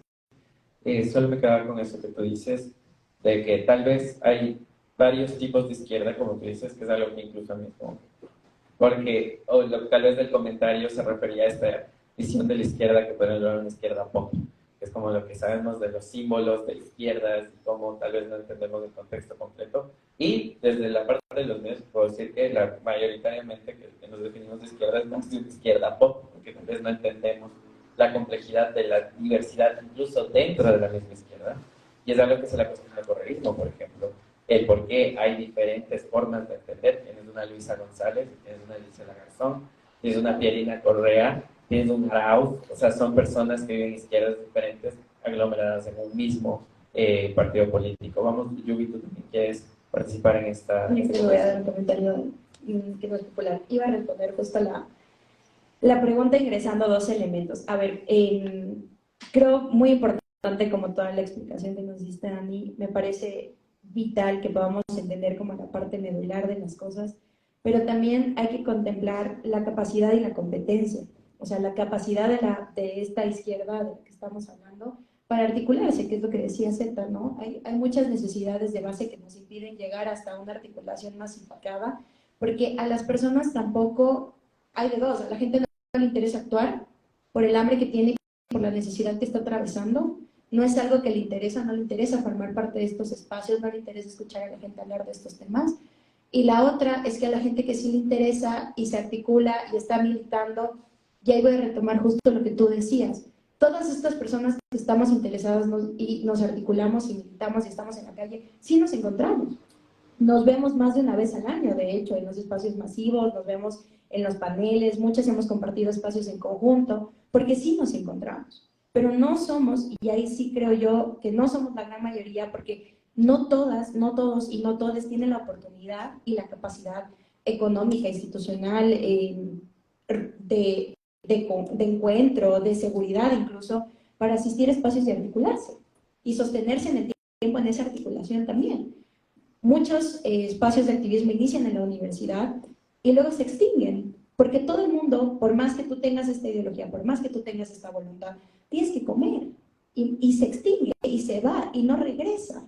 Entonces, eso también pone en peligro esa articulación masificada. Y por otro lado, que cuando lo logras, cuando ya te articulas, cuando te institucionalizas, si es que te quieres institucionalizar, o cuando ya haces algo sostenido en el tiempo, te toca competir por algo tan simple como que vengan a tu conversatorio, que sea el tuyo el que te guste para que asistan, que escuchen tu programa de radio, que seas tú la que difunde la idea, que tú domines la conversación. Entonces, hay competencia en todo lado, y esas dos cosas te impiden llegar a esa masificación. Por otro lado, quería hablar también sobre qué pasa con esas personas que no necesariamente están en las izquierdas. Y ese puede ser un comentario muy poco popular, pero sí es importante romper esa idea de que todas las personas que trabajan por derechos humanos o que se interesan por el tema pertenecen a la izquierda o a la derecha. Simplemente hay personas que no reconocen ese tipo de espacios políticos, que quieren hacer algo, y literalmente esa es la posición de muchos jóvenes. Yo quiero hacer algo, ¿qué puedo hacer? ¿Quieres que cuelgue aquí un cartel? Y para mí eso es hacer algo. Para mí eso es formar parte de algo. Quiero pertenecer a esta organización o a este medio comunitario porque quiero hablar sobre el tema, pero no me voy a definir en esa ideología. No quiero que me definan en esa ideología. Y esa también, esa definición que para muchas personas puede ser estrictamente necesaria y que es válido y está bien, a muchas otras les está alejando de estos espacios de participación o de conversación, porque no se sienten identificados, porque no sienten tampoco que puedan pertenecer. Y ya lo decían por ahí, esta falsa idea de que las personas, por ejemplo, voy a tomar este punto porque es bien complejo en el tema del feminismo incluso, que las personas trans son personas que no reciben comentarios, o sea, que tú no te puedes equivocar porque te van a caer y te van a hablar y no sé qué. Es por eso, es porque se viraliza la idea de que no hay espacio para las personas que recién están aprendiendo. Y voy a repetir lo que decía al inicio de mi intervención. Nosotras estamos aquí desde una posición privilegiada, conocemos del tema, hemos leído del tema, sabemos dominar estas expresiones, ya nos identificamos con una posición política. Ese es un privilegio enorme. Saber cuál es tu posición política porque entendiste, viste todo, decidiste esto, no te gustó esto, definitivamente no era para ti, te definiste. Es un privilegio, porque la mayoría de las personas ni siquiera entienden las corrientes políticas. Y frente a esas dinámicas, una persona que recién está aprendiendo del feminismo, una mujer joven de 16 años, bisexual, que está descubriendo su orientación sexual, que está descubriendo su identidad de género, que está descubriendo el feminismo, no puede puede participar de espacios así, no puede participar de la conversación, no entiende la conversación todavía, porque no ha tenido los espacios ni siquiera ella para cuestionarse. Tal vez tiene los medios y las capacidades y todo, pero recién se está cuestionando, está descubriendo, y creo que ahí es donde este lado de acá, que no está luchando por el capital, que no está luchando por la adquisición y por todo lo demás, sí puede cuestionarse, porque hay muchas cosas que tal vez estamos haciendo justo en el afán de seguir luchando por lo que queremos y justo en el afán de entender mejor, profundizar, que estamos dejando de lado a las personas que también están empezando. Y para mí, ese núcleo de ahí, esas personas jóvenes que ahorita están entrando de 16 a 25 años,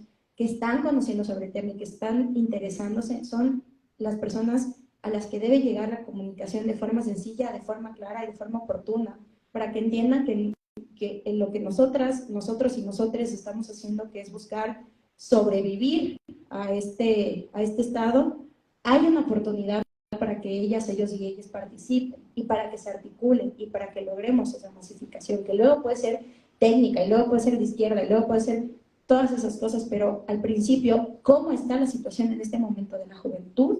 El rechazo político, el rechazo de la participación, el rechazo de interés, es vital que sea mucho más sencilla llegar con esa conversación, porque si no, los discursos de bala y seguridad, plata, pan y progreso, y todos los otros, no me refiero a un candidato en particular, todos los otros, porque no me olvido que fue en el correísmo, en donde la despenalización del aborto no pasó, y eso es algo súper importante de entender en un socialismo del siglo XXI, pero todos esos nos ganan con el mensaje cuando nosotras no podemos posicionar lo que estamos buscando.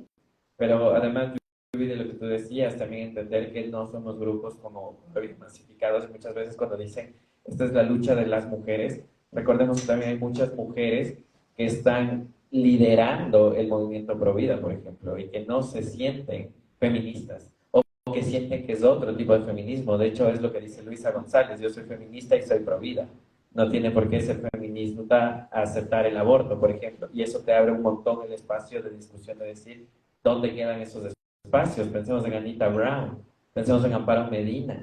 Son mujeres que lideran todo el opuesto a lo que se entiende como lucha de mujeres, por ejemplo. Y otra cosa muy interesante para que vayas tú, Gaby, es que a nadie le gusta sentir que no tiene poder.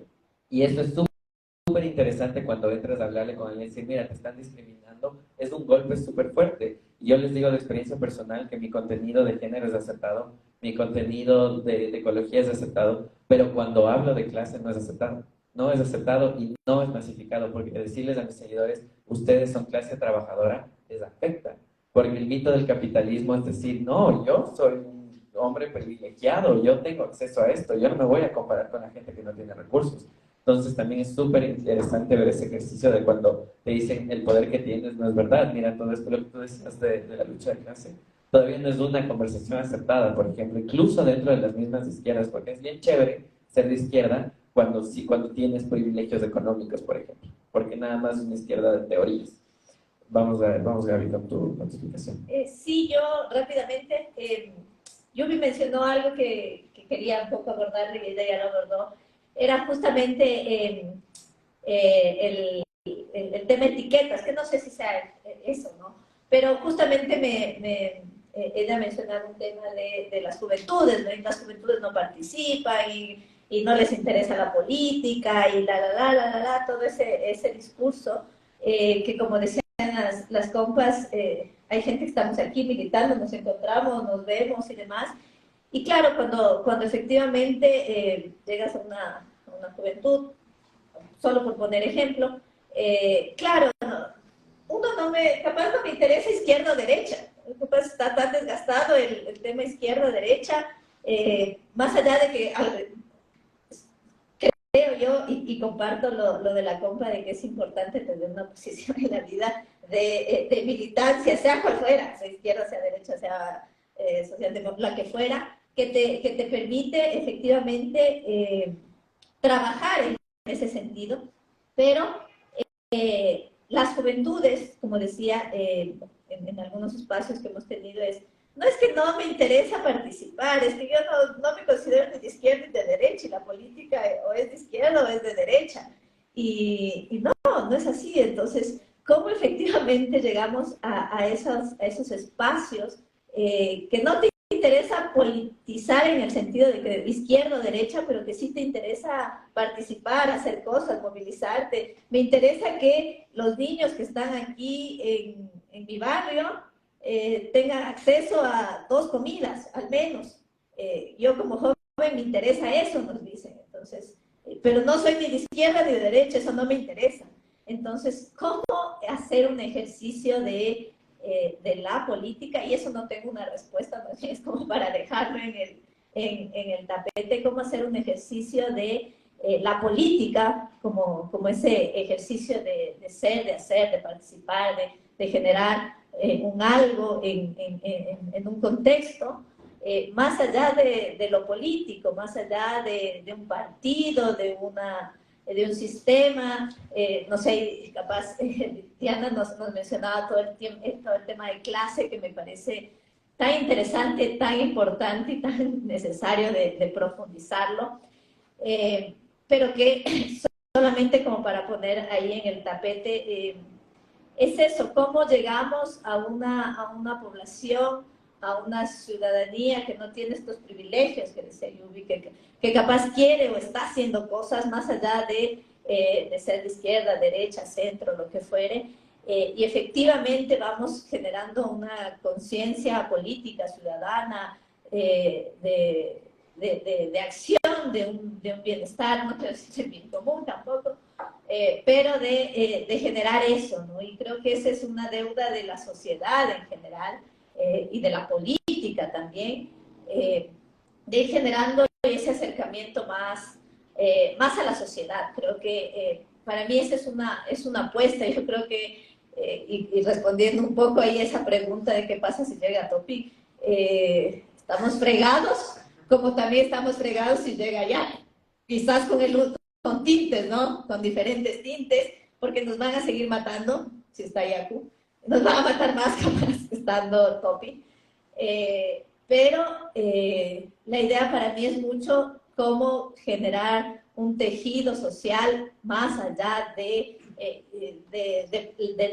lo político, cómo generar, no sé, y ahí capaz compartimos este tema de conciencia, de clase, pero desde este sentido no de teorizar, porque claro, cuando decimos conciencia de clases, como dice José, nos asustamos y capaz sales corriendo, pero generar esto, un tejido social, que para mí es la única alternativa efectiva de poder generar esta acción colectiva que decía la compa, y que está más allá de que llegue Topi o Yaku, que claro, tendrá sus tintes y sus complejidades de uno del otro, pero que efectivamente será complejo, ¿no?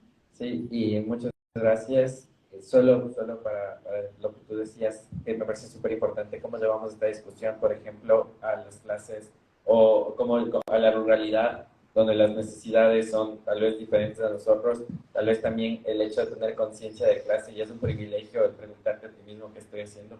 Tenía una profesora de antropología que me decía: la gente vive y la academia teoriza sobre lo que vive y te dice lo que estás haciendo es de izquierda, lo que estás haciendo es de derecha, pero lo que tú dices, Gabriel, es muy interesante. Muchas veces decimos cómo llegar, cómo hacer desde la práctica un problema a solucionar, y después se vuelve una teoría alrededor de eso. Pero vamos a escuchar contigo, Daniela. Diana, perdón para los nombres. Diana, vamos a escuchar contigo una explicación sobre este punto. Creo que hay un montón de elementos bien complejos. O sea, primero lo que decía el señor, sí, o sea, la izquierda es un concepto bien abstracto. Correa antiderecho dice que es de izquierda y no tiene derecho de clase. Entonces, decir que una es de izquierda es así como medio que no dices mucho, en realidad, ¿sí?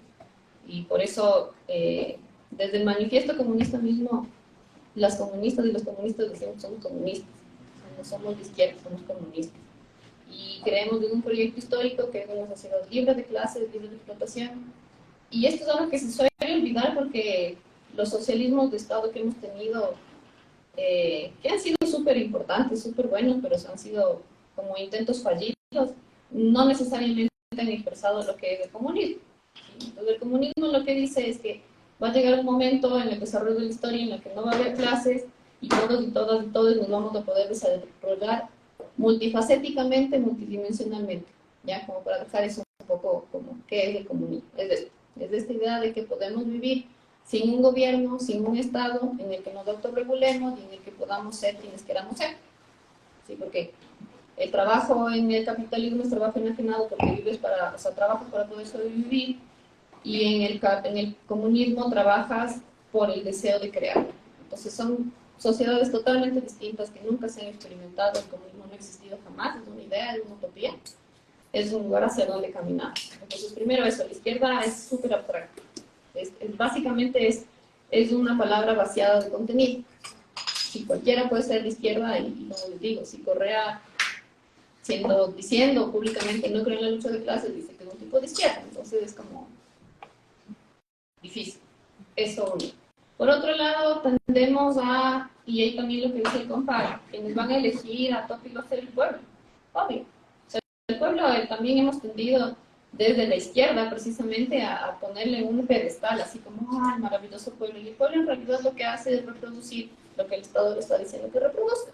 Y eso significa misoginia, y eso significa racismo, eso significa blanqueamiento, eso significa todas las violencias que comprenden al sistema capitalista patriarcal colonial clasista, que es el capitalismo en su globalidad. Entonces, cuando decimos hay que pasar a un momento, o sea, este momento coyuntural, este momento contingente, más que coyuntural, perdón, expresa lo político, así como lo grande, ¿sí? Y lo político es reconocernos como un proyecto histórico. Y eso significa, y es súper doloroso, y yo entiendo que es súper injusto que les duela que les diga esto, pero bueno, o sea, de modo. Eso significa reconocer que hay una revolución permanente, no solo de nosotras, de nosotros como militantes, que digamos, en lo teórico somos la vanguardia, ¿no? La clase de la clase que dirige, ¿sí? Porque estamos teorizando, porque estamos hablando, porque estamos pensando y repensando y demás. Pero eso implica también, o sea, y es súper doloroso, pero hay que reconocer que el pueblo es una mierda también. Es una mierda porque el Estado te convierte en una mierda y te hace ser gente horrorosa, así, violadores, es verdad. Claro que sí, es verdad, es así. Pero nuestro trabajo, desde mi perspectiva como feminista, como parte de las diversidades también, como animalista y como feminista sobre todo, es reconocer que hay un proyecto histórico ahorita en el que yo tengo que dejar y sacrificar. Y ahí sí es un sacrificio, porque es un sacrificio que es súper doloroso además.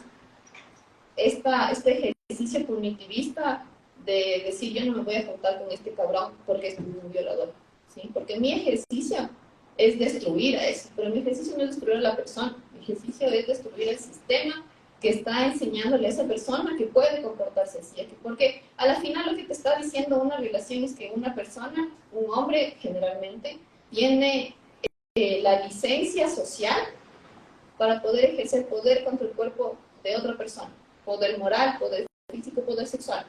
Eso es lo que es una violación, ¿sí? No solo es un acto sexual, ¿sí? Es un ejercicio de poder en todas las ramas que puede haber.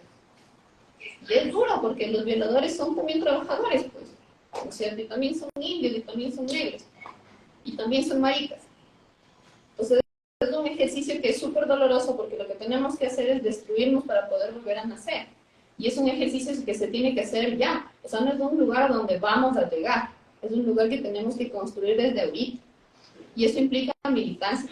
Y cuando digo hay que militar, no estoy diciendo que no se hagan militancias y que no sea importante la militancia que se hace. Lo que estoy diciendo es que tenemos que construirnos en una militancia de masas que sea orgánica, un proyecto histórico. Eso es lo que estoy diciendo. No estoy desconociendo la importancia de la militancia particularista, ¿no? Es súper importante.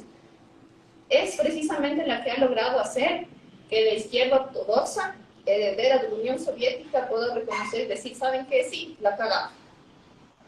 No lo hicimos bien y eso nos retrocedió en la historia a sus buenos 80 años. ¿Sí, no? Sí. Pero es un ejercicio que hay que hacer ahorita, porque ahorita estamos en el momento de lo político, es ahorita en que tenemos que de verdad juntarnos. Y no solo porque es este momento ahorita, sino porque tenemos un cambio climático que nos está jodiendo. O sea, estaba viendo las noticias y ahora tuvieron que evacuar un pueblo de 20.000 personas en Alaska por fuego, ¿ya? Que nunca había pasado. Hawái no se incendió y chuta, la gente se estaba lanzando al mar. Entonces es un momento en el que ya no tenemos tiempo para no incomodarnos. ¿Sí? O sea, si es que tenemos que destruirnos, tenemos que destruir. O sea, ese es el proyecto. Y es una cuestión que vamos a llegar a una guerra, porque ahora vivimos en una guerra de bajo impacto, en el capitalismo, solo por cuestiones de acceso a agua, salud y alimentación, ya se mueren 20 millones de personas al año. Es un montón de gente, es un montón de gente.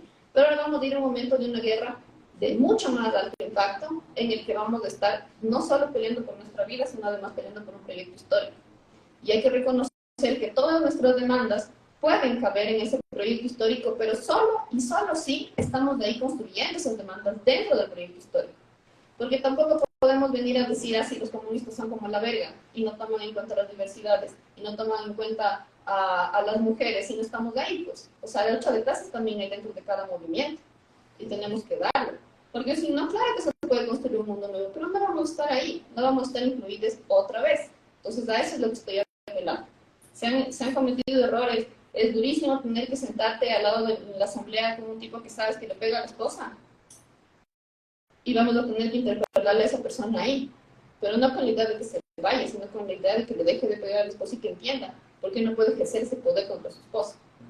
Entonces, eso más o menos lo que planteo. Pero también a nadie, y algo doloroso es que a nadie le gusta incomodarse, ¿no? Y es lo más doloroso de la gente, es incomodarse y entender que de la incomodidad nacen las cosas. Y de lo último, para que Z va a cerrar este escritorio privilegiado, ¿no? Solo para agregar de esto que me parece muy interesante lo que acabas de decir, porque de otra manera, si es que decimos no me voy a sentar con el hombre opresor o con el violador, estaríamos también tal vez, ¿qué te parece, Tizeta? Cayendo un poco en el discurso también de Topi, de decir tenemos que separar a toda esta gente que es violenta contra nosotros y no nos vamos a unir a la violencia. Y en esa separación, ¿quiénes caen? Cae la gente pobre, la gente que ha tenido que delinquir, porque algo que nos duele muchísimo cuando obviamente nos están matando, han matado a un hermano, un padre, o nos robaron o nos asaltaron, es entender que por alguna razón la gente está delinquiendo. Muy poca gente entra al crimen porque es malvada o también porque eres malvado. Entonces, eso también me pareció súper interesante lo que acabas de decir, de que nos toca sacrificar y sentarnos para entender qué nos lleva a estar como estamos. Pero, Z, cierra este escritorio. Bueno, yo quería como igual incomodar el espacio, como decimos, porque incomodarnos es como incomodarnos desde muchos lugares. Entonces, yo siento que más que doloroso es como llegar a entender que tenemos muchos conflictos en eso mismo que hemos como definido en este espacio como las izquierdas, por ejemplo, y que en esas izquierdas hay una diversidad de posturas, luchas, resistencias, formas, y que en esa medida, y así también como los gobiernos y la política, esa burguesa que conocemos, polariza, termina invisibilizando toda la riqueza y la diversidad que hay en el conflicto, en el debate y en la lucha en general. Y que a veces también nos termina pasando a nosotros. Entonces, como solo decirles, Diana, que no es que no hemos estado y no es que no hemos estado proponiendo. Nosotras llevamos construyendo y proponiendo formas de hacer política diversas históricamente. Ya, o sea, como desde los feminismos se dice una consigna así que parece súper simple, que es como la policía no nos cuidan mis amigas, así. Y esa un poco bien heredada de las compas trans, que ellas sí que saben cómo resistirle a los chapas en la calle y dale.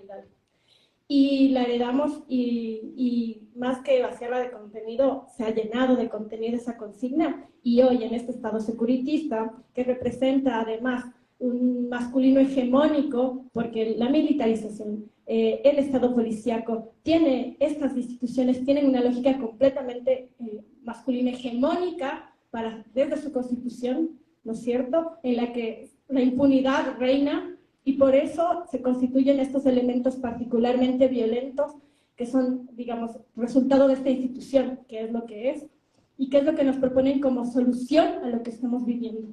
¿no? Y que, digamos, si viene desde ahí, ya sabemos qué significa para nosotros la diversidad.